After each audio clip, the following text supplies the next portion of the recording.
Early on the morning of November 10th, 2015, in Indianapolis, Indiana, a man left his home for the gym, just as he did every other morning. He had no idea that, in that brief span of time, his life would change forever. His wife, 28-year-old Amanda Blackburn, who was about 12 weeks pregnant, was still at home with their young child. When her husband, Davey Blackburn, returned, he found Amanda critically injured. He immediately called 911. Amanda was rushed to the hospital in critical condition. She passed away the following day. But the story did not end with that fateful morning. Behind it lay a series of break-ins quietly unfolding in the area. Incidents that seemed unrelated until police began piecing together the fragments. A vehicle, a bank transaction, a DNA sample, and a mobile phone. The biggest question in this case was not simply who had entered Amanda's home that morning. It was, how did the police manage to track down the group behind the crime using such seemingly insignificant, scattered clues? What do you think really happened that morning? Tell us in the comments. And subscribe for more evidence-based true crime stories. Before delving into the events that unfolded, let us take a moment to understand who Amanda Blackburn was. Amanda, 28, was the wife of Davey Blackburn. Together, the couple had moved from South Carolina to Indianapolis to establish a new congregation called Resonate Church. It was no easy journey. Leaving behind the familiar and starting over from scratch in an unfamiliar city, all in the hope of building a close-knit community centered on their faith. At the time of the incident, their young family already included one child, and Amanda was pregnant with their second. Family photos shared on social media during that period reveal a life that was busy yet filled with warmth, balancing the care of a young child with the ministry work they both pursued. Amanda was more than just a name in a case file. Before becoming a victim, she was a wife, a mother, and a woman on the verge of welcoming a new family member. A future lay ahead of her. A future cut short in the span of just a few minutes one November morning. This is a point to remember throughout this story. Behind every statistic, every timeline, and every piece of forensic evidence, there was a real person whose life was left unfinished. In the early days of the investigation, Indianapolis police did not focus their theories on Davey. Instead, the investigation quickly expanded beyond the family circle, centering on three individuals who were complete strangers to Amanda: Larry Joe Taylor Jr., Jalen Watson, and Diano Gordon. At that time, these three names had never even come up in conversation within the Blackburn family. Yet, they would eventually become the focal point of the entire case. Prior to the incident at Amanda's home, the Indianapolis area had experienced a string of break-ins and robberies. Initially, each incident was treated as an isolated event: a break-in in one neighborhood, a petty robbery in another. No one connected the dots. But a recurring detail began to emerge. A Chrysler Sebring appeared in multiple incidents. It was the same vehicle, showing up at various locations within a short span of time. That was the first thread. What initially appeared to be random, unremarkable break-ins were actually pieces of a larger criminal spree. A chain of events that would eventually lead straight to Amanda Blackburn's doorstep. In many criminal investigations, detectives look for red flags. Small details that, upon closer inspection, reveal a much larger picture. In this case, those signs lay not within the couple's relationship, but in the unfolding crime spree itself. The first sign was the frequency. The break-ins occurred in rapid succession within the same area, close together in both time and location. a pattern seasoned police officers could not overlook. The second sign was the Chrysler Sebring. It didn't just appear once. It kept showing up, acting as an invisible thread connecting seemingly unrelated incidents. The third sign emerged immediately after the attack on Amanda. Her property and bank cards began to be used. This was a crucial detail, as it indicated the motive was not personal but driven by the desire for financial gain. The fourth sign came from a seemingly minor source: Atom security cameras. These recordings quietly captured suspicious activity, creating a visual trail the perpetrator never anticipated. And the fifth clue lay within the vehicle itself. The evidence inside began to connect the isolated incidents into a cohesive picture. Yet the most remarkable aspect of the entire investigation was that the crucial evidence was not found inside Amanda's home. It was scattered outside, in a car, at an Atom, and in data that few had even noticed. One of the first questions any homicide investigation must answer is, what was the motive? In the Amanda Blackburn case, investigators found no evidence of any personal conflict between Amanda and the group of suspects. She did not know them. There was no bad blood, no prior dispute. The investigation gradually revealed a different picture. This was a crime stemming from a plan to break in and steal property. The suspects intended to withdraw money from Amanda's account. Shortly after the attack, Watson and Gordon used her bank card at local Atoms. One of those attempts succeeded. A transaction for $400 went through. This marked a crucial turning point in understanding the case. Amanda was not the target of personal revenge, nor the victim of someone she knew harboring a grudge. She became a victim simply because she happened to cross the path of an ongoing crime spree. A series of offenses the perpetrators appeared to have committed repeatedly without detection. This does not diminish the tragedy of the event. On the contrary, it reveals a chilling truth. Sometimes, the greatest tragedies stem from the most mundane and random causes. To fully understand what happened, it is necessary to reconstruct the timeline of the morning of November 10th, 2015. The morning that changed everything. As usual, Davey left home early to go to La Fitness, his regular gym. It was a routine activity. Nothing unusual, simply part of the family's daily rhythm. Amanda stayed home with their young child. Meanwhile, no one in the house knew that the group comprising Taylor, Watson, and Gordon was moving through the area. According to the police reconstruction, the group approached the Blackburn family home. Amanda was attacked inside the house. Shortly thereafter, Watson and Gordon left the scene to use the bank card they had just taken. Transaction data later revealed an unsuccessful withdrawal attempt at approximately 6:36 a.m., followed by a successful transaction of $400 at 6:53 a.m. around 7:20 a.m. Watson and Gordon returned to pick up Taylor. Then, at approximately 8 a.m., Davey arrived home after his workout.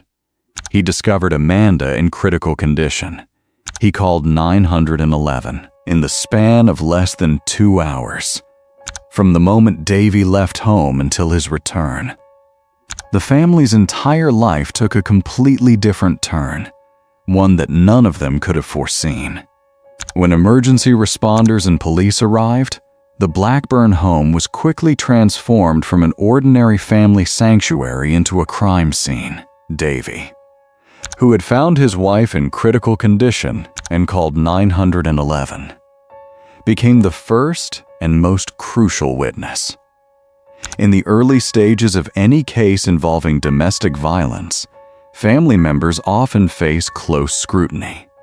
However, in this instance, police quickly determined that Davey was not a suspect, based on the evidence and verified timeline. With the investigation expanding outward, police began gathering security camera footage from the neighborhood. Notably, footage from a nearby neighbor's home became a vital part of reconstructing the events, capturing movements that the human eye could not accurately recall. At this point, the police had a crime scene, a victim, and an initial timeline. But they still don't have a name. At this point, the investigation entered its most critical phase, locating and connecting the clues. The first clue stemmed from the series of break-ins previously reported in the area. Investigators began to question whether the incident at Amanda's home was part of this pattern, or merely a coincidence. The second clue pointed back to the Chrysler Sebring, a vehicle that had appeared repeatedly in the earlier break-ins. Police began systematically tracking the car's movements. The third clue came from the banking system. The use of Amanda's card following the incident generated a valuable trail of data. Atom cameras captured images, while transaction timestamps helped establish a minute-by-minute timeline. The fourth clue, and perhaps one of the most decisive, came from DNA analysis. A DNA sample collected from a sweater linked to the incident was tested, and the results established a connection to Jalen Watson. The fifth clue came from phone data. By analyzing calls and mobile signals, police gradually identified relevant phone numbers, including one linked to Larry Joe Taylor. Individually, these clues might have seemed insignificant. Yet, when pieced together, a vehicle, a bank transaction, a DNA sample, a phone number, they began to form a complete picture that left no room for mere coincidence. Alongside the collection of field evidence, forensic analysis played an indispensable role in strengthening the case. Forensic examinations helped clearly determine Amanda's cause of death, as well as the nature of her injuries and evidence regarding the weapon used in the attack. This technical data was meticulously analyzed by forensic experts to support future prosecution efforts. However, the most pivotal link was arguably the DNA test result from the sweater, a direct connection between the crime scene and Jalen Watson. In many criminal cases, DNA serves as irrefutable evidence, given its highly individual nature and the extreme difficulty of fabricating it. Furthermore, digital evidence, including atom transaction records, security camera footage, and mobile phone data, enabled investigators to reconstruct a detailed timeline: who was where, at what time, and in whose company. This illustrates the power of modern investigation. There is no need for a confession or an eyewitness who saw the entire event unfold. When sufficient, seemingly disparate pieces of data are correctly assembled, the truth gradually comes to light.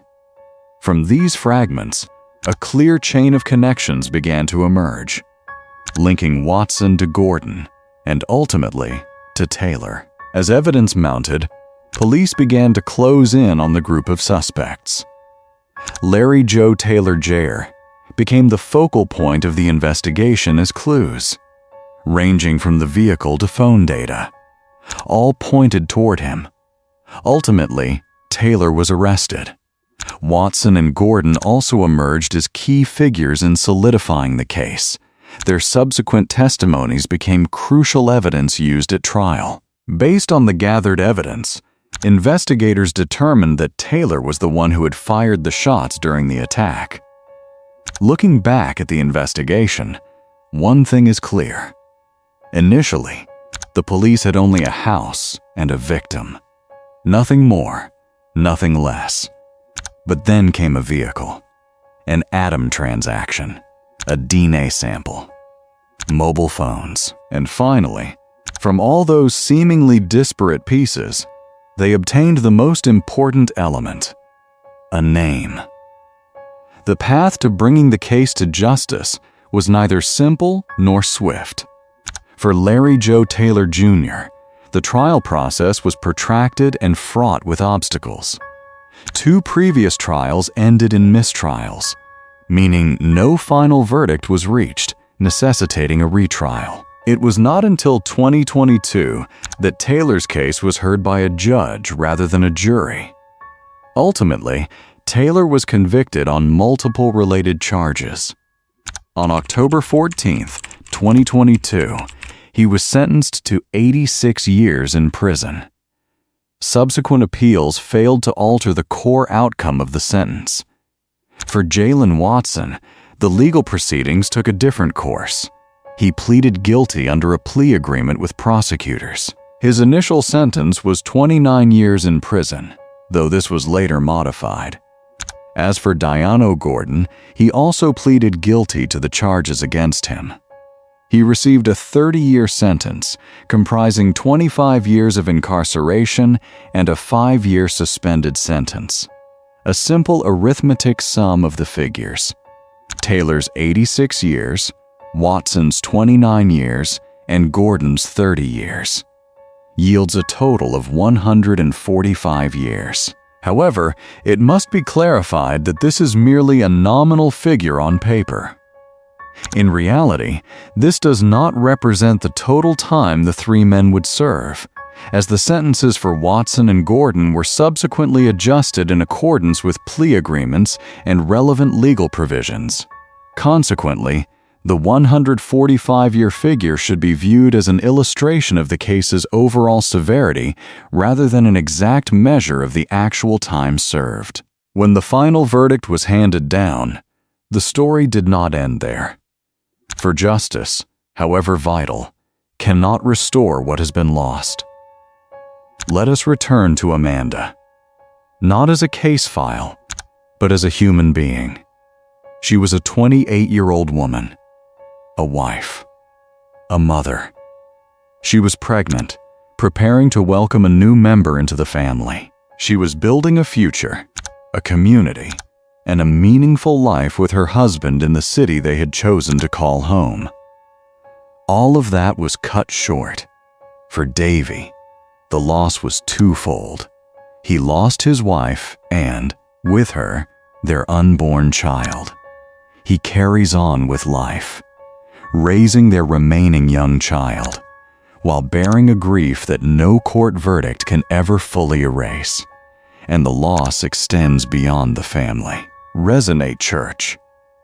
The community the couple had worked so hard to build, along with friends and the entire city of Indianapolis, were left with a void following Amanda's passing. Memorial services, shared tributes, and cherished memories. These were the ways a community sought to cope with an overwhelming loss. There is a harsh truth to this story. The entire break-in, the very acts that led to Amanda's death, unfolded in a mere instant. Perhaps just a few minutes. Yet, the consequences of those fleeting moments ripple through the rest of a family's life and leave an indelible mark on the heart of a community. Looking back at the Amanda Blackburn case, one thing becomes clear. A tragedy can begin in a single moment. An ordinary morning, a decision to go to the gym, a door left unlocked. Yet, to uncover the truth behind that moment, investigators had to patiently piece together the story, assembling fragments that initially seemed entirely unrelated. A vehicle linked to other break-ins, an atom transaction made just minutes after the attack, a DNA sample resting quietly on a sweater, and mobile phones, silently logging traces of calls whose owners never imagined they would one day be scrutinized. In isolation, these details revealed little, but when fitted into the larger picture, they brought the truth to light and delivered a measure of justice to a family that had suffered a devastating loss. That is the greatest lesson of this case. Sometimes, the seemingly smallest and most insignificant details hold the key to unraveling the deepest mysteries.